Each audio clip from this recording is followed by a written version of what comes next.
Tomorrow marks the beginning of Black History Month. In the coming weeks, we'll take you to some of the places in the Triad that are jewels of Black history, American history. We begin in Greensboro with the historic Magnolia House.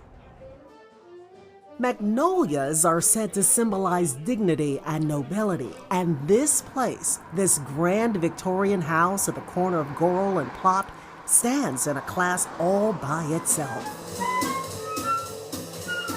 It's Sunday morning at the historic Magnolia House.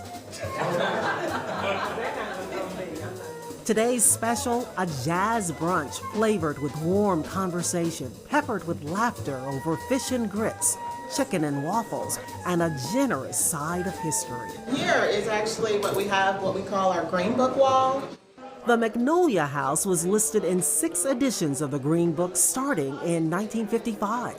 You'll note that there's a star by our name in each 6 of those editions, which means it is the highly recommended place to stay. The Green Book was the all-important guide to dining and accommodations for African Americans traveling through the segregated South.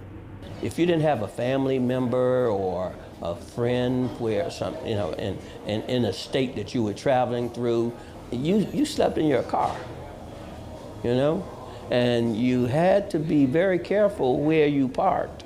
Samuel Penn Pass is the 4th owner of the Magnolia House. Listed on the National Historic Register, it was built back in 1889 as a private residence. In 1949, the Plott family sold the 14-room, 4-bath home to the Gist family, who established a hotel where blacks could stay. There is a lot of history in this old house. A number of famous people have walked down these stairs. Carter G. Woodson, the father of Black history, celebrated author James Baldwin, jazz greats Louis Armstrong and Lionel Hampton, baseball legends Jackie Robinson and Satchel Paige, singing sensations Ray Charles, Ike and Tina Turner, and the Godfather of Soul all stayed at the Magnolia House. James Brown used to play ball with the kids out in the street over on Plott Street, which was Pearson Street at the time. So the entertainers, when they came here, they just didn't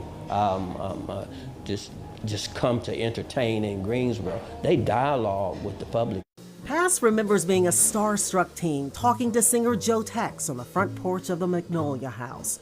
All these stories, morsels that made Pass hungry to buy the Magnolia House in 1995. By this time, it was just a shell, starving for attention, and it took years of work and money to restore the beauty and history of the space. Today, it is primarily a Sunday brunch and event site, a nonprofit training ground for students, but the family hopes to soon add more to the menu.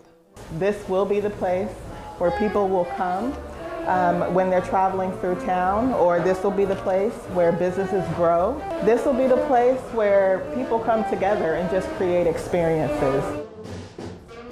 And in March, the Pass family plans to add dining 2 nights a week and something they call supper time at the Juke Joint.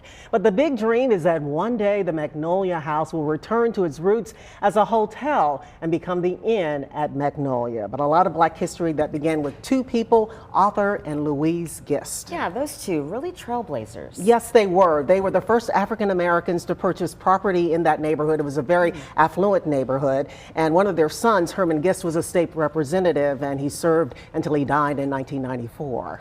I loved the shot of you walking down the stairs and talking about all the other people who had walked down those stairs. Incredible history.